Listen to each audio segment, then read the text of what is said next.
Welcome to Real Men Hug, a podcast for men and the women who love them.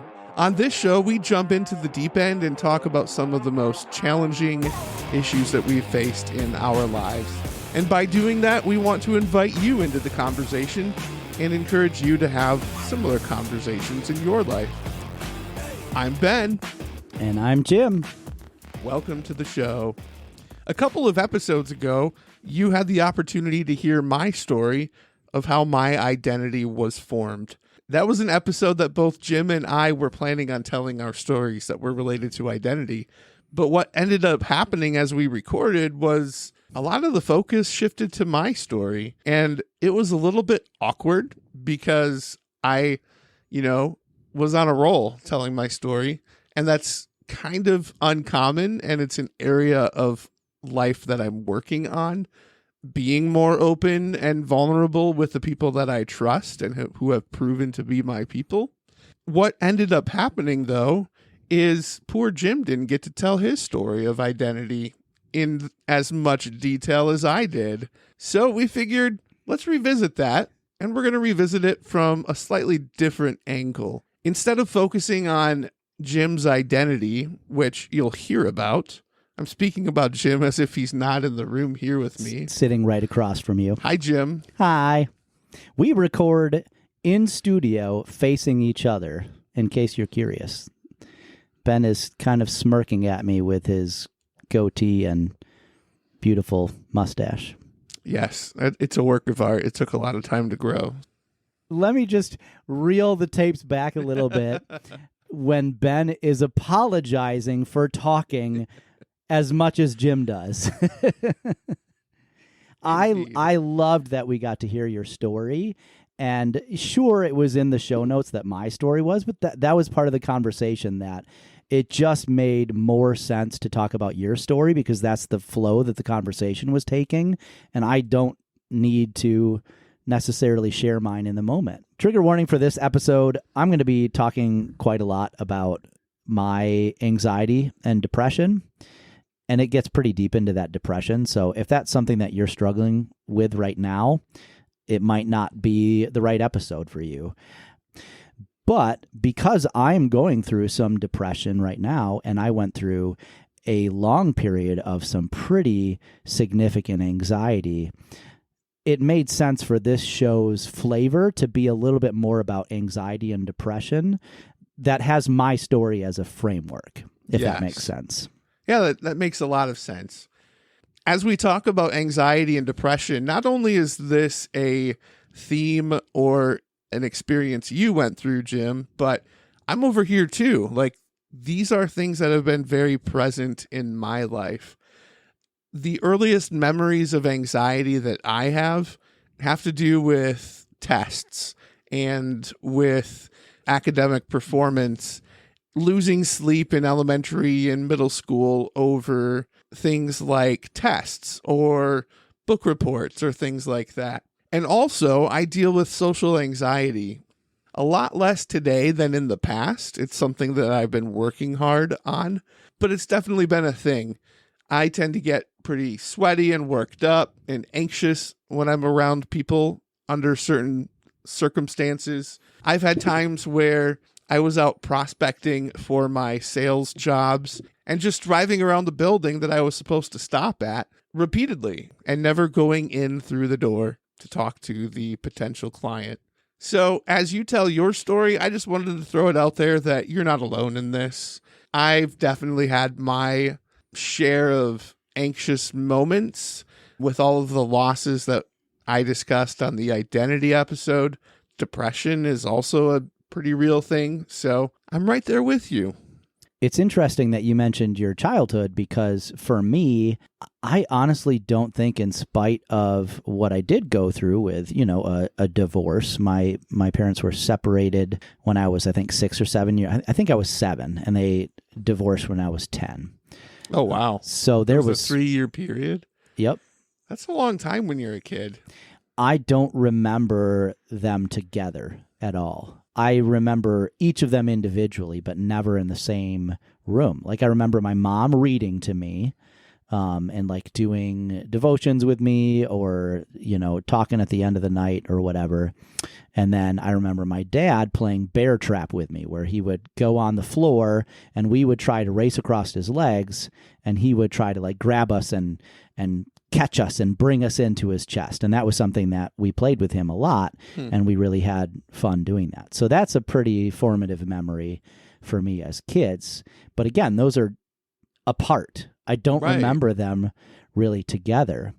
But in spite of all of that, I'm not saying that I didn't have any adjustment issues at all, but my issues were more with relationships, whether it be friendships or girlfriends or things at the time, and they didn't even really hit until probably my teenage years. I feel like I was basically mostly a happy kid, and my idea of depression was more of that adjustment disorder. Okay. And for those who haven't sat through a counseling class, that basically is you are sad because somebody died, or you're sad because your parents had to move and you had to leave your school and now you're sad.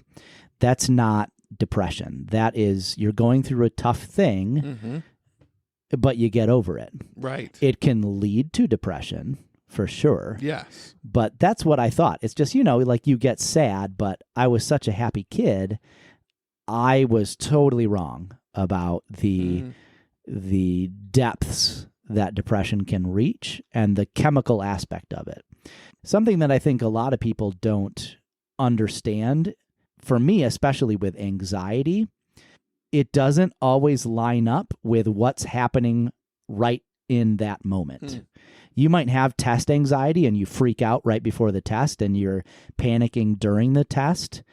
Or it could just be you're sitting in McDonald's eating a Big Mac and all of a sudden you feel like you're having a heart attack. That happened with me. I was otherwise feeling fine and all of a sudden I had my first panic attack. And I didn't know that was a thing. And until I had really gone through enough life issues, I didn't honestly know what depression is. And I think a lot of people who haven't been depressed think they know what depression is, and that's why they can sometimes be judgmental of people who truly are depressed, or they have that attitude of like, well, why don't you just get over it? Just see the positive, or thoughts and prayers or something like that. And you're just like, that's not helpful to me. Are there times where you have felt like, why am I anxious right now? Or why do I feel so sad today when I felt great yesterday? Yes. It's not linear. One theme that I'm picking up on in life is that life is never linear. There's never an easy, straightforward answer to anything. And if there is, it's usually a cop-out, or somebody's not willing to actually go deeper to realize that it's not linear and it's just an easy answer. With anxiety, absolutely. I remember in our college days, it was always like 7 or 8 o'clock at night. Though there was nothing during that time frame that was happening that would cause me anxiety, just the lull and the slowdown of the day left this void, and suddenly that void would be overtaken with a panic attack, even though there's nothing happening in that moment for me to panic about. It was like my brain and my body just decided, oh, we're not doing anything right now. Let's have a panic attack. Yeah. And I would go and walk by the pond on campus. The only people that were around the pond were couples making out, or, the individualistic kids that stayed away from others. It was generally pretty quiet, and I knew where to go to be alone. I would just sit there and have a panic attack. Tell me about your panic attacks. What do they look or feel like in the moment? Like, what's happening inside? I honestly, the first time I had a panic attack, I thought I was having a heart attack. I was having trouble breathing. Yeah. My chest felt tight. I got really hot, and I was having trouble getting a full breath of air. And my heart was absolutely racing. And I thought, like, oh my goodness. I don't know enough about heart attacks to know if it's like, wait, would your heart be racing, or how does that work? Is it part of it's not working? I think it's probably different for everybody. I digress. It felt like what I presumed a heart attack would be. And I was in the middle of a training session for my newly received job at Edward Jones that I had already been through a really significantly stressful time that it's just like my brain caught up with me. And I'm in the middle of class and they're talking. It is not a break. I'm not supposed to get up, but I'm like, I have to leave. I have to get up. And I didn't even say anything to anybody. I just thought, well, I guess I'm going to die in the hallway because I think my thought was they had mentioned that there's somebody available to you, like for whatever reason, because probably not uncommon for people to have panic attacks. Right. And I ended up having to go to the med center nearby. And this was out of state in St. Louis, where their headquarters is, and got checked up and ran my vitals because a lot of the symptoms are scary things. But when you actually run that EKG and do those tests, I was perfectly fine. And by the time that I got to the med center, I was fine. And that's usually the way that my anxiety attacks work, is it's just this momentary thing. It can be anywhere from a few minutes to maybe 15 or 20 minutes that I'm feeling that. And then they go away. I was at location in a job that had been very stressful to me, but we were just talking about the job and doing like mock scenarios, which is something that I honestly kind of enjoy. Yeah, you would be really good at that. It's like improv. So it was, to me, kind of fun what we were doing because there was nothing behind it. Right. There was no stress behind it because this is just a mock scenario.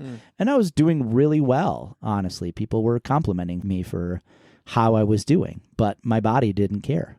And so I had a panic attack. Have you heard of this HALT acronym before? Hurry and lighten tenaciously. Yep, nailed it. No, you got not a single word of that correct. It stands for hungry, angry, lonely, and tired. You mentioned how a lot of times your depression and anxiety can hit you at night.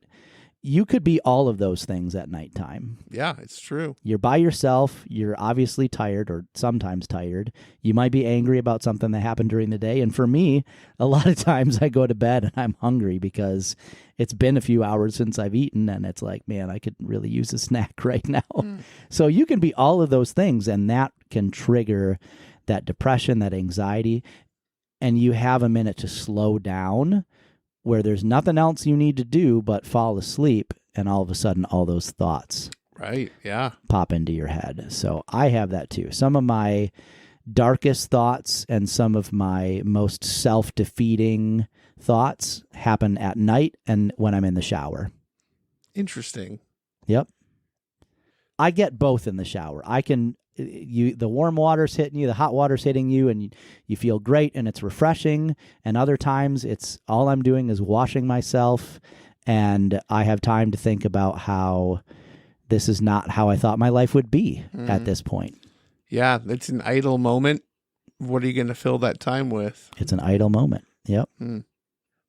Well, let's go back in time a little bit. What led up to the panic attack at the training event? Was this like a completely new thing that happened for you? Walk us through that. I think I might have had a panic attack or two in my entire life up until that point, which would have been, my late 30s or at least mid 30s at that point. But nothing that I was even severe enough that I would have known to call it a panic attack. What it comes down to is I think I have always been a pretty mentally tough person. For people who know me, they might think, oh no, Jim's really sensitive. But there's a difference between being sensitive and being mentally weak. Yes. Those things are not mutually exclusive. And I think that people get confused by that because they think, why are you so sensitive? You've heard that. Oh, all the time. I've heard that. going through a divorce as a young kid and going back from house to house and the turmoil that was happening through all of that thing, and my dad getting remarried and my mom having to go back to school, and there was a lot of bouncing around and trying to work things out. I could have and should have been falling apart and been sad and been lashing out and who knows, getting into drugs or drinking or the wrong crowd of people. I didn't do any of that. I had really good mental defenses in place. But what can happen even when you're good at those sort of things is just like any old wall. If somebody's launching catapults, they don't just evenly disperse it. They look and try to find what the weakest point in the wall is, and they keep nailing that one particular part of the wall. And that's what happened to me with my career. I just kept getting hit after hit after hit after hit, in spite of what I genuinely feel were strong mental defenses. Eventually, thick as that wall was, it came down. Yeah. And now anybody can just walk into what I've been trying to protect, and that vulnerability that lies behind those mental defenses that I have for myself. As an observer, I've had the chance to watch some of the hits come against that wall. And the thing that bothers me the most about your story is you are naturally gifted at all of the jobs that you had. You have the aptitude, you have the think on your feet skills, you are incredible with people. I think that's the thing that just gets me. It'd be one thing if you didn't have tough skin, you didn't have the mental toughness, and of course you just kind of fall apart. But to have all of the talents and abilities and experience and charisma and everything else that you have, man, I can imagine it would really start to hurt when all those walls keep getting pinged time and time again. I appreciate that, Ben, that compliment, but also you're absolutely right that it's a sore spot for me, and it leaves me wondering the same thing, specifically with my job at Edward Jones. For those of you who aren't familiar, Edward Jones is a national financial advisor firm. I worked there as a financial advisor for a couple of years before eventually, for my own mental health and sanity, I decided to quit. When I joined that job, they were blown away by my interview and all of the times that I went through for an assessment of how I would run a meeting or how I would prospect door to door or all of those different things. I was hitting it. I was nailing it. And people were like, you are going to be successful at this career. And so to turn around and to fail so spectacularly not only was confusing for me, but it also made me angry, because there are so many talking heads out there that say you just have to keep driving and give 100% and, knock on the next door. I worked harder than the two people that I am closest to that were successful, and I failed. Mm-hmm. And I think both of them would even agree that I was working harder than they were. I was knocking on doors all day, and then when it got past the point where I was even allowed to, I was either making calls or doing emails or taking the break to do the meeting, and it was just not working. So give me a typical day at Edward Jones. What time in the morning are you starting, and when do you actually stop working for that day? Prospecting hours, I can't remember exactly, but it was essentially like a 9 to 6 or 7, just knocking on doors, other than taking a break. If I remember, I think we were supposed to get 40 names on a list, and you're hoping that you could at least get 10 numbers or something like that. I was really good at getting people's phone numbers. They had kind of some strategies in place, but I found something that worked well for me, that I could get people's phone numbers. I just really struggled to convince them to come into the meeting. And some of it was the timing of that, because COVID hit right in the middle of that. That was part of that circumstantial stuff. I mentioned that I get so mad because people say, oh, you just got to crunch and you got to keep pushing and you just have to do the hard work, because it worked for them. Right. And very few people who are successful in business like that will lend anything to luck or privilege whatsoever. It's just, well, I worked hard, and if you worked hard like me, then you would be successful like me. No, false. I categorically disagree with that. Some people worked harder than you and are more naturally talented than you at the thing that you were successful at, and they failed. You just don't hear those stories. They filter out. It's that survivorship bias. The people who are successful, they think of what they did to get there, and it's because of them that they were successful. And it drives me so nuts, because I gave 110% of who I am, and it wasn't enough. You did all of the things. I mean, you started a networking group. I remember talking with you about prospecting methods. Like, you were doing all the things and it wasn't working. It was infuriating for me to watch that, because it made no sense to me. And I didn't know what to do for my friend Jim as he's going through that. And it was also COVID. I started a new job around that time as well, a job that I absolutely hated. I worked for a nationally known security company, and much like Jim at Ed Jones, I had all of the things I needed to be successful. I had great conversations. I actually sold a lot of deals. I did not get paid for the deals that I sold because COVID. I would not get paid until the system was installed. So even though I made the sale, the money hadn't been collected, therefore I don't get paid. Here's the thing. I got out of that pretty quickly and landed in a really good spot. And it was so hard to see you stuck at Ed Jones. It was a hard time for me. Yeah. As frustrating as that was, it was just the worst, the next and the worst in a line of failures in my career. I, for the first 12 years of my career, worked in higher education, in student development, and I slowly was progressing, but I wasn't aggressive about it. I enjoyed the position that I was in. For a lot of that, I didn't have kids yet, and my wife and I were just really enjoying being on campus, being around college students, being involved in campus life. It was great. And you're young. The world is your oyster, and you have plenty of time to redirect. So it wasn't like everything that I ever tried crumpled in my hands.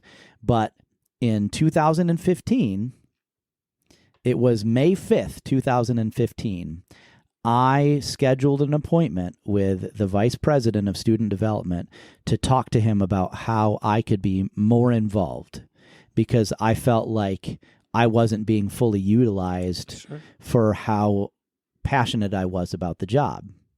What I know now, and would have been a huge warning sign, is they were basically trying to slowly take responsibilities away from me, knowing that my position was about to be eliminated. I was told my position was eliminated at a meeting that I scheduled with the vice president. Ouch. And I'm not even going to say that's a bad move. In fact, in a way, I kind of think it was a good move, because there wasn't a, hey, you need to come and talk to me. The con of what I honestly do think is not a bad thing, what he did, is that I was totally blindsided by it. To me, there were no warnings. I was not in on any of the conversations about how tight the budget was. I wasn't in on those conversations. So to me, just all of a sudden, what I thought was a secure job, and I had even told them that I was planning on leaving in the next year, because while I enjoyed working there, I wanted to take a step up. I had told them that, and unfortunately, all of that kind of got robbed from me. The rug gets pulled out from under my feet. I'm sorry, your position is being eliminated. The heaviness of that You have to understand, this wasn't just a job.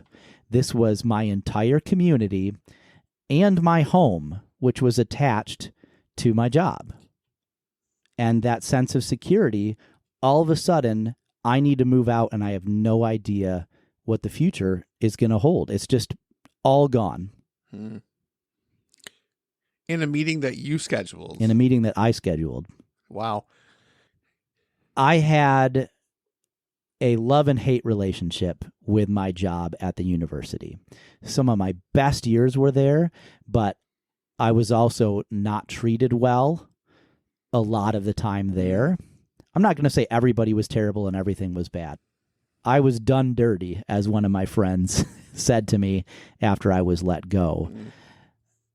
I went through a period where I had to re-interview for my job, and everybody had to re-interview for the job. Basically, you don't know whether you have your job or not. I had this big beef with campus services because essentially they were treating me as if I was a professor complaining about his classroom, but it was my home. When like water is leaking into the apartment, that's a big deal, and they're treating it like it's a work order that we'll get to eventually. I still had anxiety, but the pervasive anxiety that didn't go away, even when there wasn't an anxiety-producing situation, the genesis of that event absolutely was losing my job.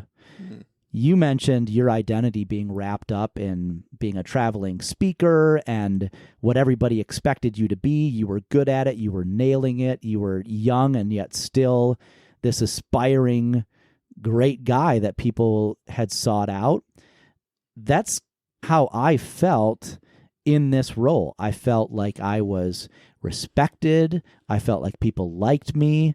There was this huge identity piece that was woven into who I was that felt like it was shattered. Because I thought, if they really valued me, they would find a way to make this work. And especially when I went to the next school and found myself on the other side of that conversation where we have to get rid of some money and move some money around, somebody suggested, well, what if we get rid of this person? And I said, no, they are too valuable to our team. We need to figure it out. I went to bat for that person. The people that you really need on your team, you find a way to make it work. And I apparently was not that person. And that hit me so hard. I thought that I was great in this job. Right. And it was interesting when I was let go, because I wasn't fired on the spot. I was actually given some time because graciously they recognized this is his home too. I'm still like in on team meetings, even though I've been fired effectively. Were you convinced that that was the end, or did you leave with an inkling of hope that maybe this can be turned around? No, I knew it was done. In fact, I had brought, I think it was 2 sheets of paper, front and back, with bullet points of all the different things that I wanted to discuss in that meeting. And I said, well, I guess we don't need to go over these. And I put it down on the table. And I remember the vice president said, wow, because it was this categorized list of, hey, these are things that I think I can do to help the team. Was the emotion pretty high as you put that list down on the table? What was that like? I think he was pretty gutted about it too. And I do wonder, we never talked about it. I had brought up doing lunch, but he was in a position of authority over me. I thought it might kind of help iron out some of that stuff, and he just never followed up. I'm not bitter against him, don't get me wrong. I think that he was gutted as well. I do wonder, in hindsight, if he regrets how it happened and whether it even should have happened. But I don't know. It just so happens that he was the one who said the words that will forever echo in my head. Your position has been eliminated. That's heavy. It's burnt into the core of who I am. You're a failure. Did those words come to the surface as you are trying to make Edward Jones work? No. Really? Honestly, when I got the position at Edward Jones, I remember getting a call on the weekend right after this intensive vetting process, which I think is great. Why not give them a brutal vetting process and weed out people that can't cut mustard? Sure. So they had, basically it was a day in the life of a financial advisor, and you had to organize, prioritize, who are you going to call, who are you not going to call, are you going to take that meeting? And then I also had technology problems in the middle of it, which I think ended up working to my favor because it wasn't my fault, but I managed to switch my browser on my computer to problem solve that there was a component of the test that wasn't working. And so I had to waste, quote unquote, 10 minutes of a very rigorous, you don't want to lose a minute process to fix a technical issue. And so they saw that as, wow, like in spite of that obstacle, he didn't fall apart. And so I absolutely nailed that test. And I think it was the same day the guy called me and he said, hey, we're getting into the weekend. I don't want to wait. And I know you're not going to want to wait. So I just wanted to let you know that you got the job. And I hung up the phone and I said, yes. That's the first time I've had to be bleeped, isn't it, Ben? It is. I was elated that I had this great opportunity for my family. I just landed a job at a Fortune 500 company in a job that I am good at. And people are telling me, that sounds like something that you would be really good at. It was almost like this immediate, I'm not a failure. I nailed that interview. It was like 7% of the people that had even gone through that whole process. I went through all of the other steps. I took all the tests. I passed every single test first try. Some people, they're 3 tries in before they finally pass those tests. I was hitting everything all the way through that. I felt like I'm going to have a life where I'm not constantly worried about how I'm going to pay my bills and feeling like a failure as a husband, as a father. Sure. This is it. This is my moment. It's finally changing for me. And then I stepped into it and it didn't work. How long was the span of time from the F yes, I got the great job, it's amazing, I'm going to provide for all of my family's needs, this is awesome? What was the span of time from that moment to when you noticed the wheels were starting to fall off? Door-to-door knocking. I actually was pretty good at it. My issue with door-to-door prospecting was that I always felt like I was inconveniencing people because I am. I'm intruding into their day. They don't want me there for the most part. Some people were nice. Rarely you got people that were like, I have been wanting to talk to a financial advisor, and I'm so glad that you showed up today. That actually did happen a handful of times. Nice. And I ended up with at least one of those as a client. And it was one of my favorite clients. That's awesome. Right place, right time. Yeah, exactly. And even on the other end, it's probably like 1% like that. Sure. And 1% that were genuinely rude to you. But it was so hard for me that I felt like this inconvenience, that anxiety slowly was building. It was like that catapult blast against my wall. I always felt like I was being an inconvenience to them. Even when I had those good conversations where I felt like I was nailing it, one of my buddies that I networked with at the time called it desperation cologne. Even if you feel like you're nailing the pitch, they can smell that you need them to say yes. I didn't have it right away, but when I circumstantially, for whatever reason, got so many of those no thank yous, it started kind of giving me a little bit of a complex. Sure. And then almost right after I actually am able to start calling people, COVID hits. Of course. I can't even door knock anymore. Right. And then I come to find out they had given me the wrong number. I had a direct line to my office, and they gave me a dead number that went nowhere. So all these people that I was giving them my number to that just weren't quite ready, they couldn't reach out to me. Then COVID hits. Now I can't knock on doors, and I have not been trained how to prospect any other way. And I just have to kind of try to figure it out. And everybody that I call understandably says, let's wait for this whole thing to blow over. You remember how long COVID lasted? Yeah. And there's a scale at Edward Jones where they actually match to some degree your previous salary. That was what attracted me to it, that I didn't have to be wholly commission-based, but the salary they paid you went progressively down as your commission went up. Yeah. Yeah. That's pretty normal in normal circumstances. If you are meeting the standards and expectations that we want you to. Ah, yes, there is that. Otherwise, we'll just pay you less than any other financial firm and continue to pay you less and less of that stipend. So now I'm at a point where I'm actually getting paid less because they are taking more of my commission than a different place would have taken, and I'm getting paid in less and less. So every month, even though I actually was bringing in more and more money every month, I was getting a little bit better and a little bit better. I was getting paid less and less and less money to the point where we couldn't afford to really live anymore. Right. Now, we would have pushed through it if I had been more successful and my mental health wasn't in tatters at that point.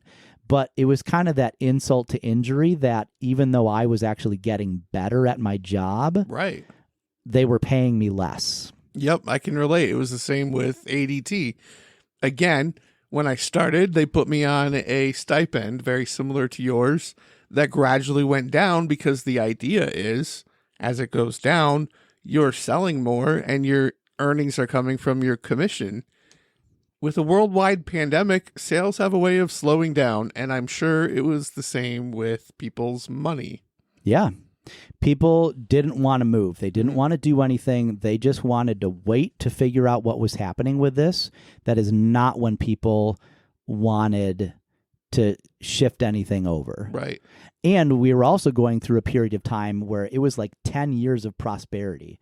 The worst financial advisor on the planet was still pumping out great numbers for their clients. Right. So why would you change for the new guy who shows up during COVID? I basically had 1 month and some change to pull in all the people that I had gotten those phone numbers for, and then COVID hits. How was that 1 month? Was it successful? It was pretty successful. It brought me enough that it allowed me to absorb the not great month or two that came after that. But then it just got worse and it got worse. And then I got COVID. And so now I have to take time off. COVID hit me hard. It slammed me so hard. And I was in bed for a few days where I basically only got up to go to the bathroom. So my muscles were really weak. Sure. I'm about to go back into the office and I go to pull my pajama pants on in the bathroom. And because I had been bedridden, and then all of a sudden I bent over and pull up my pants at the same time. It sounds funny. I was just putting on pants, but I threw out my back. Bad. The worst I have ever thrown out my back. I almost immediately fell to the floor. I managed to catch myself on the counter. Okay. And I managed to grab like the door frames to pull myself to bed because that core was gone so much that it didn't feel like I would have even been able to crawl. Man. This happened on like a Saturday or a Sunday, and I was supposed to go back on Monday. Yeah. After being out with COVID. After being out with COVID, not only was I sick for a long time, but at the time they had a policy where you had to be symptom-free for 14 days. Oh, wow. I think it was 10 to 14 days. Man. So I'm sick for like 10 days, and then I have to stay out of the office for like 10 to 14 days after that. I enjoyed the break, I'm going to be honest, because it was such a stressful job at that point. Yeah. I ended up on 2 PIPs, which are performance improvement plans. The 3rd PIP, they fire you. So I think I already had 2 PIPs, and both of them were exceptions that they don't always grant. I didn't hit the standard that you wanted me to, but I had money that was about to come in, that was promised. The meeting is set. We're just waiting for the money to hit the branch, and it hasn't yet. So 2 exception PIPs, and I'm on my way to a 3rd. I throw out my back, and I call HR, and they were like, short-term disability. And I was like, I'm not disabled. And the lady was so nice, but she basically was like, yeah, you are. No, you're disabled. Think about how long you've been out of the office. This is literally what short-term disability was written for, this very situation. I was put on short-term disability. That ended up being a little bit of a blessing too, because I got paid for all that time that I was off. And then the metrics kind of paused during that time. But the problem with the metrics pausing is you think you're doing well, and then all of a sudden everything slams up next to you and catches up to you, where I thought my best month, I'm like, I'm doing great. I'm finally going to be at least meeting expectations. Other than that first month, I was always below expectations, but enough to not get fired. Yeah. And I was like, next month or next time those metrics uptick, I'm going to be meeting expectations. And then all of the short-term disability stuff caught up, and it dropped back down way lower than it had been before. Ouch. So I called St. Louis, and I'm like, what happened? I was doing better. And it just kept being stuff like that, where I could never get ahead. I was getting paid less and less and less. What I think was supposed to be an inspirational talk from a couple of the advisors in the area that led me to realize I had to quit this job. One of them said, hey, look at me. I just had my 2nd worst month ever. And I've been doing this for years. Sometimes you just have a bad go at it, and you just got to keep on plugging on. Well, he had pulled up his metrics. His 2nd worst was better than all but, I think, my best month. When you talk about the struggle to bring in finances, you don't see me in that conversation. You talk about struggling, but you never actually really struggled. You were bringing in enough money that in your worst month, balanced with the 3 months that were exceeding expectations before that, you never were not meeting expectations. And in fact, were always exceeding expectations. That's not struggle. Yeah. And so I'm in this point that even though I've been told by so many people, you're going to do great at this job, I was always below expectations. I got to the point where just to get out of the car, I had to take anxiety medication every day. Yep. If I didn't take it, I was frozen in the car. I remember calling my wife and saying, I'm in the church parking lot next to this neighborhood that I'm supposed to prospect. I can't get out of the car. I would circle the neighborhood, come back, and I'm parked in this church parking lot because it was a public place to park. I don't know how I'm supposed to get out of the car. And I didn't want to take the medication, and so sometimes I would take it with me if my wife convinced me that it's okay to take the medication. And so I would have to, literally had to take medication. And then I talked to my doctor about it and eventually ended up on an antidepressant because I was so down. And then I started losing sleep.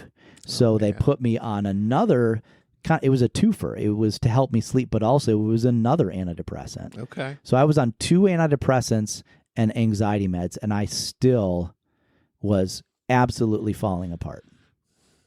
And that's what happened in St. Louis. My wife had to convince me to go because I said, I can't do this anymore. It's too much. I can't do it. I thought I could.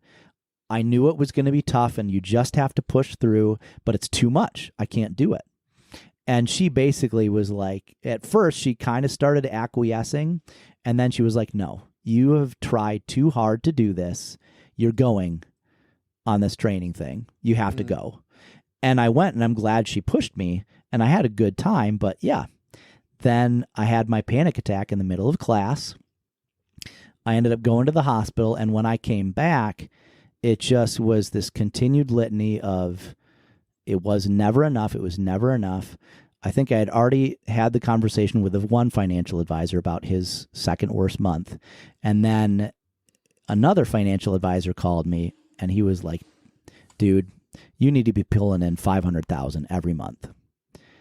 And I'm like, I have never once brought in $500,000 in a single month. And you're telling me I have to do it every month. I am trying my hardest. You have to understand that he, when he tried his hardest, was bringing in $500,000. So he believes to this day that if you try your hardest, you bring in $500,000. I think he would take umbrage with me sitting here saying that for some people, you can try your hardest and it still doesn't happen. But I can say it because it's what happened with me. Yeah. Some people might have looked at my last few months and said, oh, but he gave up. And it's not untrue because at that point, I had already decided I'm done with this. It was just a timing thing. And so I was doing more account management and trying to serve my clients well. So I wasn't bringing in a bunch of extra. But other than those last couple of months, I tried harder than I have ever tried in a job in my entire life. I was putting 60 to 70 hours in every week. And some people might say, why not 80? Why not 90? I was not physically and mentally capable of putting in a single extra hour than what I did. Now, what was the standard for the other Ed Jones reps? Were they working 60, 70 hours? What's the norm to be successful? No, the two guys that I'm comparing myself to, and I love both of them. One of them was kind of a local celebrity and a great guy, an amazing personality, and a natural salesman. So he nailed it out of the park without trying. Sure. No offense to that guy because he did try and he's a hard worker, but he was already taking regular vacations with the family, taking weekends off. I think just to say that he did, he might have knocked on a door or two, but he was so well connected that it was a given that this guy, COVID was not going to stop him from being successful. He's killing it. Absolutely is. The other guy was in a more rural area with one other financial advisor who had worked at the biggest company in the area that got bought out by another company, which unlocked all of the 401ks in that company for their old pal, who is now the only financial advisor that takes accounts under $10 million. I mean, it was just one of those things that same thing. He was going hunting every weekend, camping with his family. Yeah, hardworking guy, but did he work hard as me? He would say no, absolutely not. Not even close. And he was an overnight success, and I failed. So you are literally running circles around your peers in the same job, and you're not getting the success that they have. That is heavy. Yeah. Man. Other people washed out too. The washout rate for financial advisors is incredibly high. But my personality, my skill set, and how much work I was putting into it, I genuinely thought it has to happen. Yeah. It's just other people don't have the fortitude to make it through the hard times. I did it for 2 years. That's a long time. I did it for 2 years. I stuck it out in spite of poor performance, because all those people that talk about you just have to stick it out have never been on a PIP in their life. It just worked out for them. Yeah. Oh, yeah, it was hard for me. No, it wasn't. It wasn't. You stepped into a job that you were successful at, and then you just got even better, and you're basically saying, can you sense the bitterness there a little bit? I struggle with that. I do, because I really wanted to be successful. That's why we were talking about that identity topic, because for me, it was wrapped up in so much that I was just killing myself over it. Yeah. You mentioned the bitterness that you had after seeing those individuals and their success and hearing their stories. What connection do you see that bitterness having with the depression and anxiety? Are they separate from each other, or do you think perhaps the bitterness fueled some of the anxiety and depression?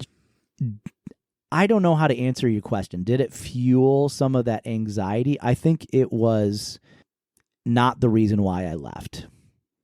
I was having deeply physical, uncontrollable symptoms from the depth of my anxiety that I had over pushing myself so hard and pressuring myself so hard to make those sales. But when you're in the moment, your sales face is on and everything's great. I'm just happy and I'm here to help you, and the best thing since sliced bread. And you just have to keep going on and pretending like you're not falling apart. Right. It was having a physical toll on my body where I was buzzing at night when I went to sleep. My skin was buzzing. I felt like my legs were lifting up in the air even though they weren't moving. I was having daily panic attacks, multiple panic attacks in a day. Even with medication, I had at least 2, if not sometimes 3 or 4 panic attacks a day. I pushed myself to the ragged edge. I could not do it anymore.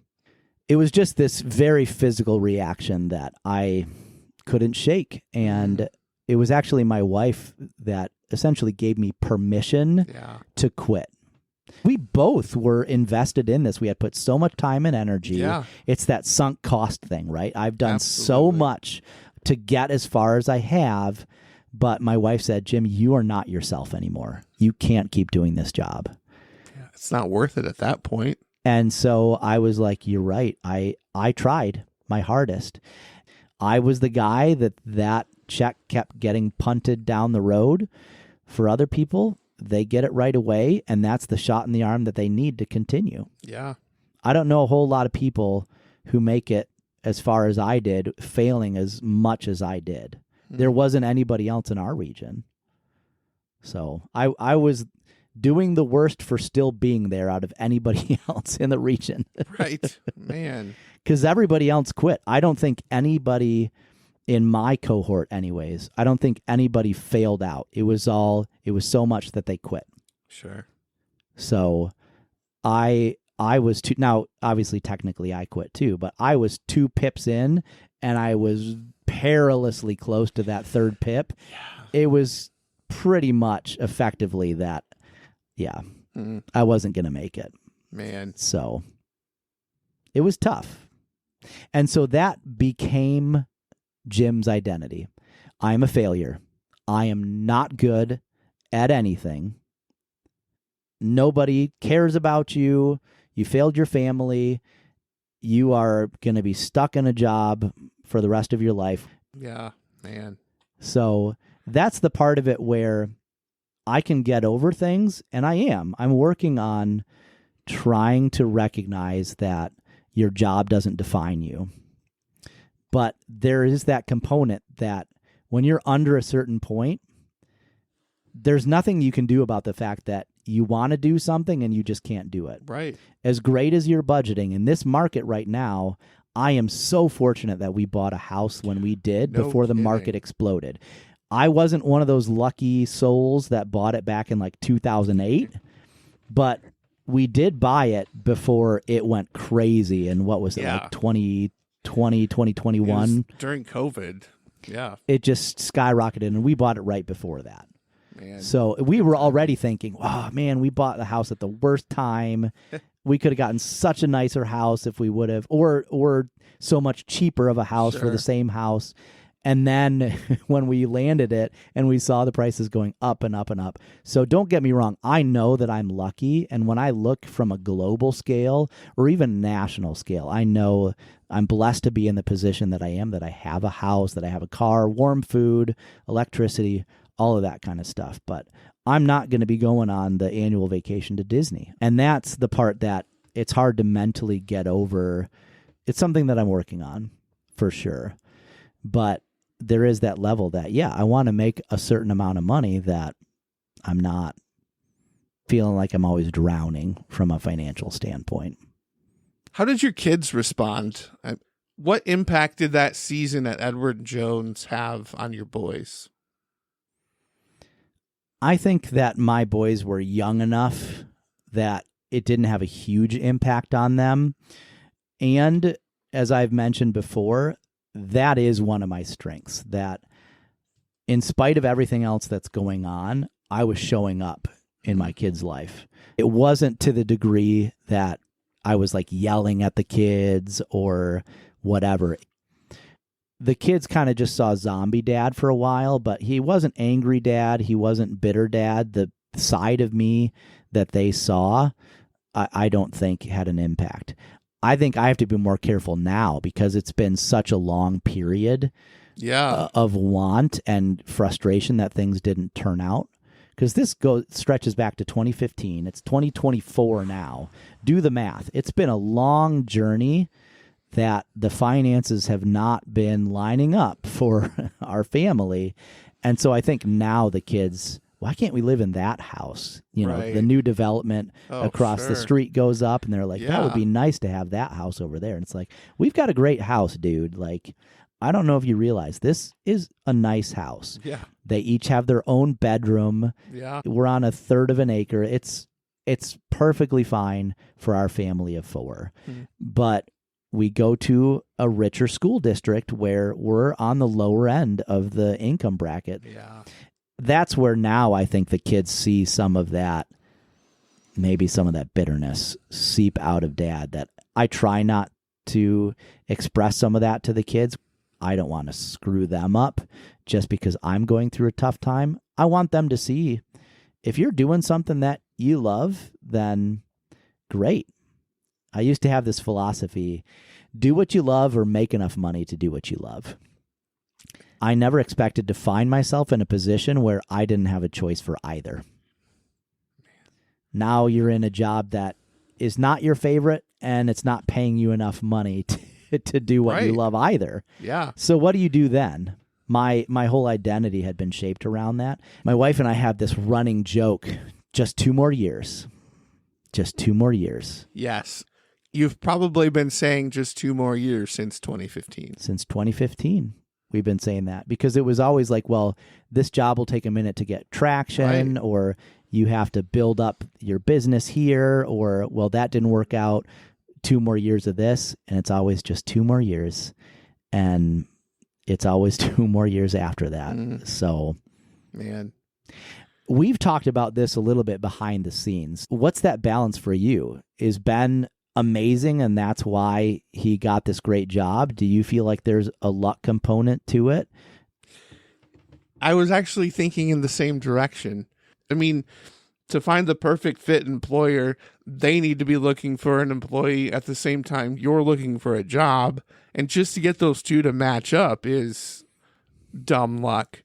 But because that happened, and because I had some exposure to this employer from before in my previous sales experience, people came out of the woodwork to write letters of recommendation directly to the head of HR at my employer.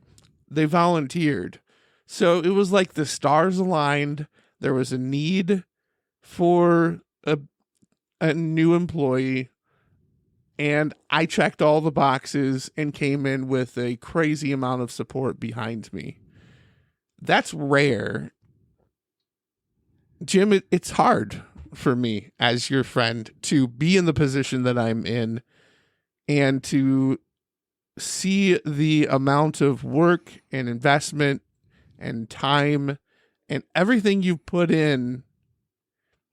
And yet here I am in a job that I love, a company that believes in me, customers who love me. The work-life balance is amazing.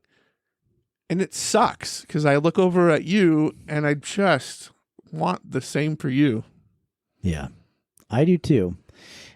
And it's tough. You know, I was talking to my brother earlier about this whole process for me, and I was having trouble getting the words together. And he basically said, it's because for you, it's like you're climbing up this mountain and you're about to peak the summit, and then you fall all the way back down to the side. Yes. And then you climb back up and you only make it halfway and you fall down. And then you climb again and now you're only a third way. And it's like, am I getting worse at this? What's happening? And you see all these other people that have made it and you haven't. So I'm not trying to say I have the worst situation in the world. It would be almost impossible for me to end up on the streets somewhere. But yeah, to not have that financial security that you can just kind of relax and lean into a hobby and hang out with friends and go on occasional vacations. So I'm trying not to allow that to swallow me, but figuring out how do you move forward from that point and continue on in a way that you don't just sort of give up on yourself.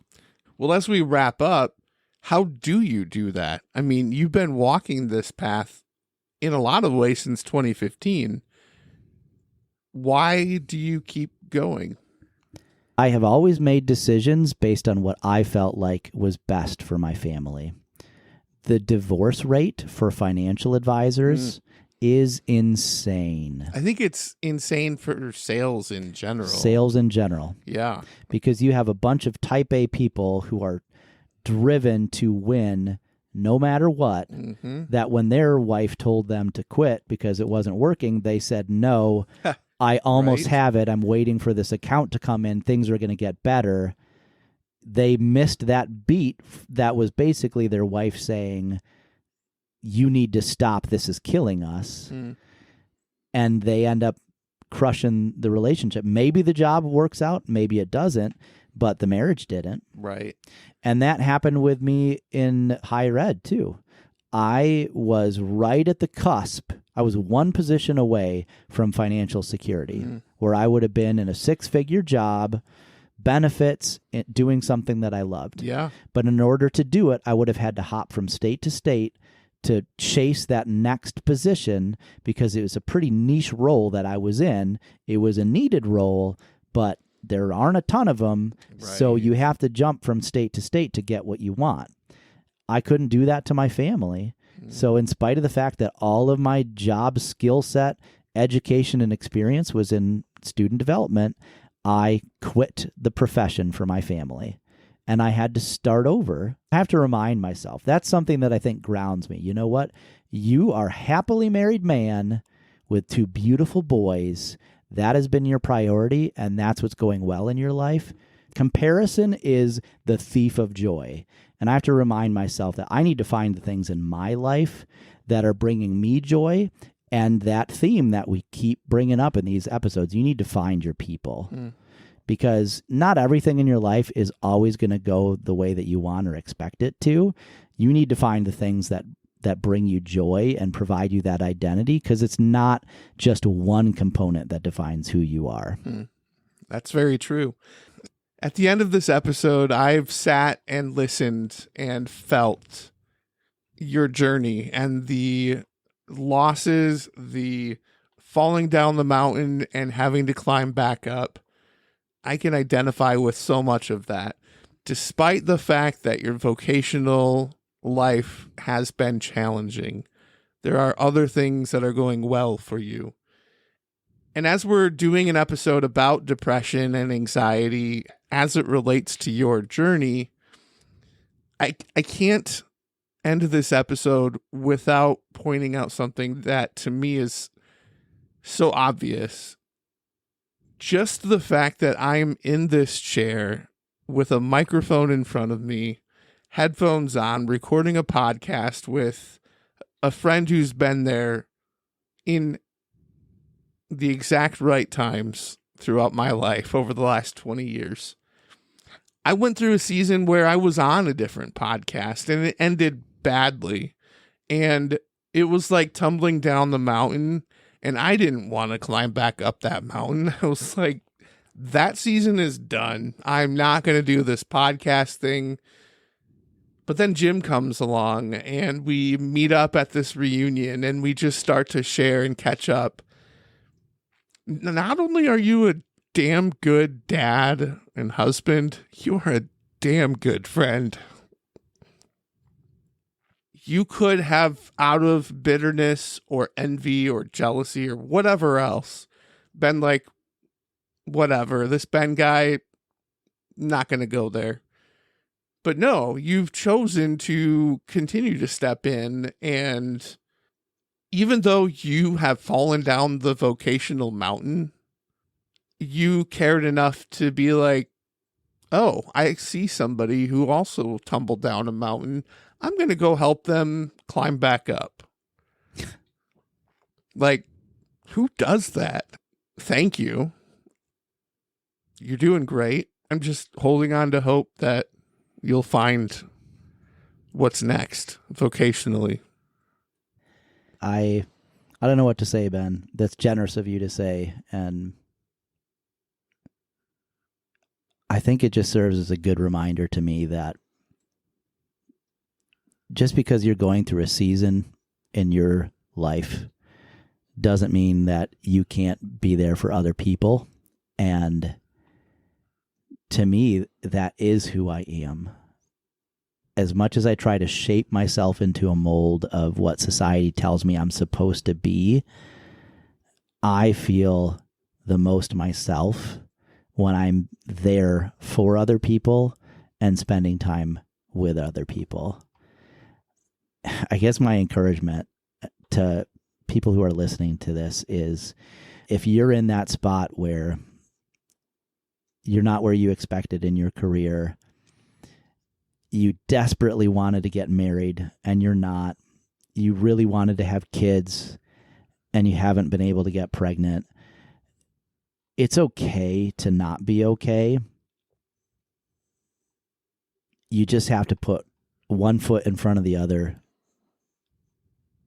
find your people, and think about really what it is that makes you take that next step forward, what your why is. And for me, that's my wife, that's my kids, and Ben, that's you as my friend. I don't remember the last time that I had someone not related to me that listened to the despair of the situation that I was in without me feeling like I was judged or a burden to them. The first conversation that we had after that retreat where we kind of rekindled our friendship, I said that to you, that I felt like I was being a burden because I'm always the one helping other people out. And a lot of times I find when I turn around and ask for help,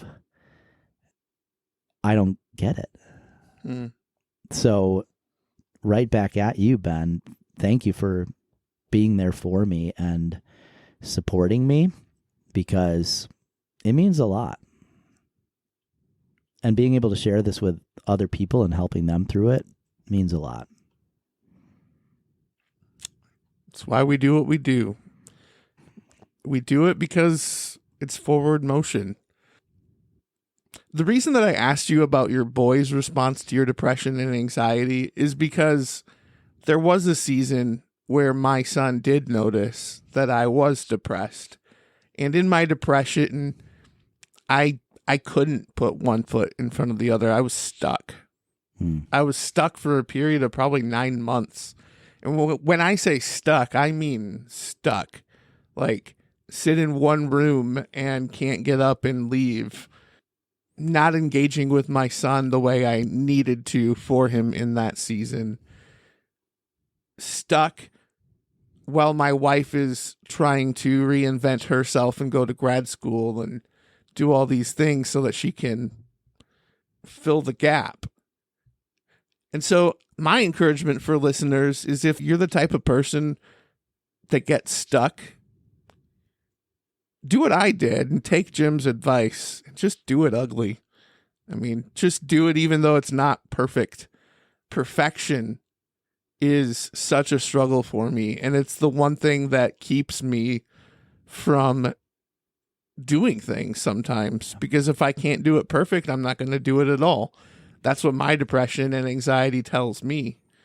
So my encouragement, step up, get ugly, take steps forward, even if you're tripping over your own 2 feet. Keep getting up, keep dusting yourself off, because you don't have to stay stuck. And you'll get there too. Genuinely, I really think something good is on the horizon for you. You've planted the seeds, you've done all the things. Sometimes the weather's not great for new growth, Sometimes it takes a while for crops to sprout. Sometimes there's just a drought and you have no control over it. But I think your day's coming. I do too. I do too. Jim, thank you so much for sharing your story with us today. I know that was a very difficult time, and in a lot of ways, it continues to be a really difficult time.